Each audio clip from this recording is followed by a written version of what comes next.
السلام علیکم ورحمۃ اللہ وبرکاتہ۔ آج ہم انشاءاللہ اصل مسئلہ کے بارے میں جانیں گے۔ اصل مسئلہ کہتے کسے ہیں؟ اچھا، سبق شروع کرنے سے پہلے میں آپ کو بتانا چاہوں گی کہ آج سے آپ نے اسلامی قانون وراثت کا ہوم ورک بھی کرنا ہے، ٹھیک ہے؟ کیونکہ اس میں مسئلے حل کرنے ہیں، اور جب تک اس کا ہوم ورک نہیں ہوگا تب تک آپ کو اس کی سمجھ نہیں آئے گی۔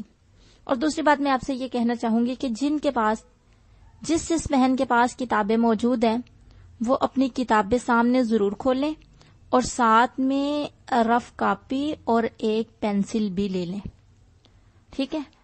اور جن بہنوں کے پاس کتابیں موجود نہیں ہیں ان سے میں یہی کہوں گی کہ وہ پہلے جو آج والا سبق ہے نا، تحصیل فروز، ٹھیک ہے، یہ آج والا سبق مکمل جو ہے اپنی کاپی پہ لکھ لے، پھر اس کے بعد یہ لیکچر سنیں، تبھی اس کو سمجھ آئے گی، ٹھیک ہے؟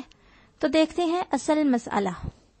اصل مسئلہ وہ سب سے چھوٹا عدد جس سے فرضی حصے بغیر کمی کے نکالے جا سکیں، اسے اصل المسئلہ، رأس المسئلہ یا مخرج کہتے ہیں۔ مطلب اس کا یہ ہے کہ اصل مسئلہ یا رأس المسئلہ یا مخرج اس سب سے چھوٹے عدد کو بولتے ہیں جس سے فرضی حصے بغیر کمی کے نکالے جا سکیں۔ دیکھیں، پیچھے آپ نے پڑھا تھا بیوی کو اتنا ملے گا، ماں کو اتنا ملے گا، شوہر کو اتنا ملے گا، بچوں کو اتنا ملے گا، باپ کو اتنا ملے گا، یہ سب آپ نے پیچھے پڑھ لیا ہے۔ اتنا تو آپ کو یاد ہو گیا کہ بیوی کو کتنا ملے گا، خاوند کی اولاد ہو، اور اگر اولاد نہ ہو تو بیوی کو کتنا ملے گا۔ سب کے حصے آپ نے پڑھ لیے ہیں کہ کس کو کتنا ملے گا، لیکن اب ان کے حصے نکالنے کیسے ہیں؟ ہم کیسے نکالیں گے ان کے حصے؟ قرآن کہتا ہے اگر بیوی ہے، مرنے والی بیوی ہے، اس کا شوہر ہے، بیوی کی اولاد نہیں تھی تو شوہر کو نصف ملے گا، تو یہ ہم کیسے نکالیں گے؟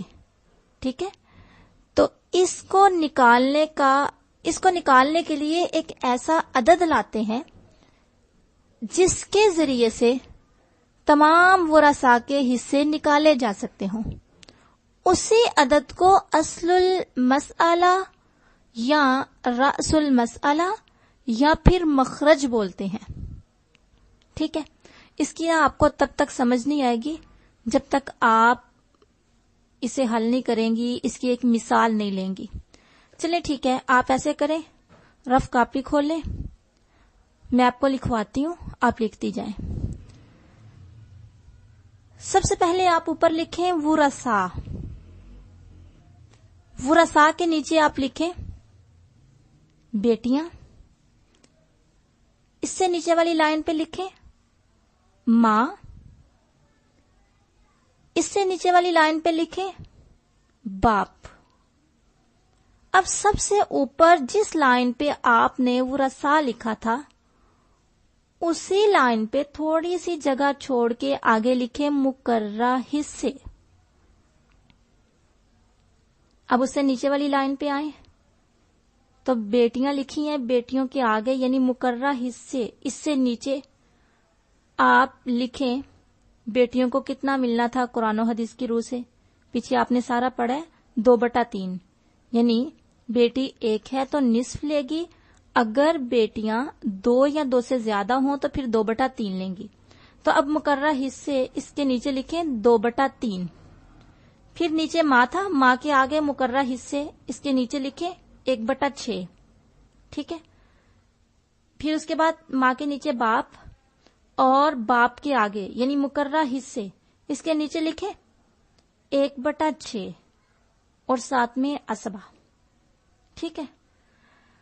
اب آپ نے ذو اضاف کل نکالنا ہے۔ ذو اضاف کل نکالنے کا طریقہ یہ ہے کہ یہ جو نیچے والے حصے ہیں نا، مثال کے طور پہ 2/3 ہے تو آپ 3 کو لکھیں، پھر نیچے دیکھیں 1/6 ہے تو 6 کو لکھیں، اب نیچے بھی 6 ہے تو اسے دوبارہ لکھنے کی ضرورت نہیں. 3 لکھا, 3 کے ساتھ آپ نے 6 لکھ لیا. ٹھیک ہے, تو اب آپ نے کیا کرنا ہے, اس کے بعد جو چھوٹے عدد سے چھوٹا عدد ان میں سے سب کو یا اکثر کو پورا تقسیم کر دیتا ہو, اس عدد سے ان کو تقسیم کر دے. مثال کے طور پہ آپ نے لکھا 3 اور اس کے بعد تھوڑی جگہ چھوڑ کے آپ نے لکھا 6. اب سب سے پہلے چھوٹا عدد لیں. چھوٹا عدد کیا ہے؟ 2. 2 3 کو تو تقسیم نہیں کر رہا لیکن 6 کو کر رہا ہے. 2 × 2, 2 2 4, 2 3 6. ٹھیک ہے, 2 3 6. اب آپ 3 کے نیچے تو ایسے 3 ہی لکھتے ہیں لیکن 6 کے نیچے آپ 3 لکھیں. اب دیکھیں دونوں جگہوں پہ 3 3 ہو گیا. تو اب آپ نے کیا کرنا ہے, آپ نے اب 3 کے ذریعے سے تقسیم کرنا ہے. 3 × 3, 3 × 3. اب دیکھیں نیچے 1 1 آ گیا. تو اب آپ نے 3 2 کو آپس میں ضرب دے دیں. 3 × 3, 3 2 6. تب بھی 6 آیا. اگر 2 کو 3 سے دیں, 2 × 2, 2 2 4, 2 3 6. جب آپ نے ان دونوں میں سے کسی کو بھی دوسرے کے ساتھ ضرب دیں تو کیا آیا؟ 6. یہ 6 جو ہے یہ اصل مسئلہ ہے. اسی کے مطابق اسی کے ذریعے سے اب تمام ورثاء کو حصے دیے جائیں گے. ٹھیک ہے, اب سمجھ آ گئی آپ کو کہ اصل مسئلہ کسے بولتے ہیں؟ اصل مسئلہ اس عدد کو بولتے ہیں جس سے فرضی حصے بغیر کمی کے نکالے جا سکیں. اچھا, یہاں پہ میں آپ کو تھوڑا اور سمجھانا چاہوں گی. اب 6 میں سے ہم نے اصل مسئلہ, اچھا آپ نے پہلے لکھا تھا ورثاء, سب سے اوپر والی لائن پہ آپ نے لکھا ورثاء, اس کے بعد آپ نے لکھا تھا مقررہ حصے, اس کے بعد آپ لکھیں اصل مسئلہ. اصل مسئلہ لکھ کے اس کے آگے آپ لکھیں 6. ٹھیک ہے, تو اب ان کے حصے 6 میں سے کیسے نکالیں گے یہ میں آپ کو طریقہ بتاتی ہوں. آپ دیکھیں اصل مسئلہ تو ہم نے نکال لیا. اب اصل مسئلہ میں سے ان کو کتنا کتنا دیا جائے گا؟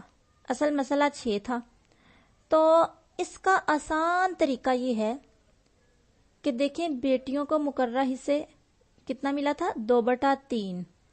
3 کو آپ نے اس حصے کے ساتھ ضرب دینی ہے کہ 6 آ جائے. 3 × 3, 3 2 6. ٹھیک ہے, تو 2 کو آپ نے ڈبل کرنا کیونکہ یہ 2/3 ہے. اگر 1/3 ہوتا پھر آپ نے اسے ڈبل نہیں کرنا تھا, یہ 2/3 ہے اس لیے آپ 2 کو ڈبل کریں تو 4 ہوا. اب اصل مسئلہ کے نیچے بیٹیوں کے آگے آپ نے لکھ دینا ہے 4. اس کے بعد ماں ہے تو نیچے 6 ہے. 6 کو آپ نے اس ہندسے سے ضرب دینی ہے کہ 6 آئے. 6 × 6, تو اب نیچے لکھیں 1. پھر اس کے بعد باپ ہے تو اس کا بھی 6 × 6, 1 نیچے لکھ دیا. تو اب دیکھیں 4 5 6 پورا ہو گیا نا. تو اصل مسئلہ کا یہی فائدہ ہے کہ انسان کو پتہ چل جاتا ہے کہ کس وارث کو کتنا کتنا حصہ دینا ہے. امید ہے آپ کو اس بات کی سمجھ آ گئی ہوگی کہ اصل مسئلہ کسے کہتے ہیں, اور اگر آپ آج کا سبق سمجھ جائیں نا تو پوری وراثت کی کتاب جو ہے آپ کے لیے آسان ہو جائے. ٹھیک ہے, وارثوں کے حصے جب بھی نکالنے ہیں, یہ آپ میری بات ہمیشہ یاد رکھیں, جب بھی آپ نے وارثوں کے حصے نکالنے ہیں, ورثاء کے حصے نکالنے ہیں, تو آپ نے کیا کرنا ہے, سب سے اوپر والی لائن پہ آپ نے لکھنا ہے ورثاء, تھوڑی جگہ چھوڑ کے اسی لائن پہ آپ نے لکھنا مقررہ حصے, تھوڑی جگہ چھوڑ کے اسی لائن پہ آپ نے لکھنا ہے مسئلہ, اصل مسئلہ. ٹھیک ہے, اب ورثاء کے نیچے بیٹیاں لکھیں, اس کے نیچے ماں باپ, جس طرح آج آپ نے مسئلہ حل کیا نا, اسی طرح ورثاء کے نیچے تمام ورثاء لکھ دیں. مرنے والے نے جو جو ورثاء چھوڑے وہ تمام ورثاء لکھ دیں.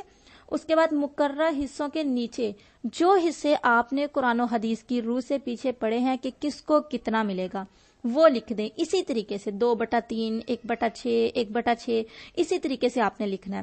پھر آپ نے اصل مسئلہ کیسے نکالنا ہے کہ اصل مسئلہ آپ نے ایسے نکالنا ہے کہ جو نیچے والا عدد ہے نا اسے آپ نے لکھ دینا ہے. ٹھیک ہے, ایک طرف جیسا کہ آپ نے آج کے سبق میں لکھا 3، تھوڑی جگہ چھوڑ کے آپ نے 6 لکھا، پھر آپ 2 کو لے کے آئیں، ٹھیک ہے، جیسے بھی میں نے آپ کو پہلے طریقہ بتایا بالکل ویسے ہی ہوگا. پھر اصل مسالہ نکال کے اصل مسالہ میں سے ان کے حصے کیسے نکالیں گے، پھر آپ نے مقررہ حصوں کی طرف جانا ہے. جیسا کہ 2/3 تھا تو آپ نے 3 کا پہاڑا وہاں تک پڑھنا ہے جہاں پہ 6 آ جائے، یعنی 3 کو اس ہندسے سے ضرب دینی ہے کہ 6 آ جائے.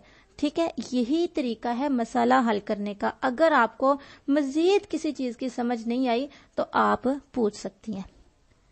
آج کا اتنا ہی میرے خیال میں کافی ہے، باقی انشاءاللہ ہم کل پڑھتے ہیں. السلام علیکم ورحمۃ اللہ وبرکاتہ.